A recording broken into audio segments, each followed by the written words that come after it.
परवेज खटक साहब और इमरान खान का आमना सामना हुआ तो उस वक्त क्या सूरत हाल थी? सुना है कि खान साहब रोस्टम पर भी आए जब परवेज खटक गुफ्तगू कर रहे थे। आज के दौरान खान साहब आए और खान साहब जो है वो बिल्कुल वहाँ पर रोस्टम जो है वहाँ पर खड़े हुए और वहाँ पर परवेज खटक जो है वो भी खड़ा हुआ, क्योंकि वो स्टेटमेंट के लिए आया हुआ था। लेकिन किसी सूरत इमरान खान का वो सामना नहीं कर पाया।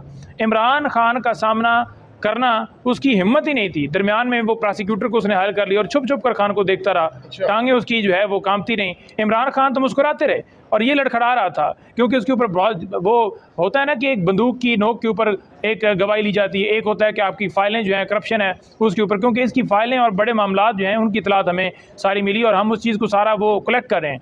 तो जिस तरह इसके ऊपर जो मामलात थे जिसकी वजह से अचानक से इसने, हालांकि उस वक्त ये सदर था जब 9 मई का वाक़या हुआ, उस वक्त ये केपी का सदर था और अचानक से इसे बरी ज़िम्मा कर दिया जाता है। अब ये भी बताइए कि आप बड़ी पेशरफ हुई है, इस वक्त नईम हैदर पंजोता साहब बाहर आ रहे हैं। नईम हैदर पंजोता साहब परवेज खटक और इमरान खान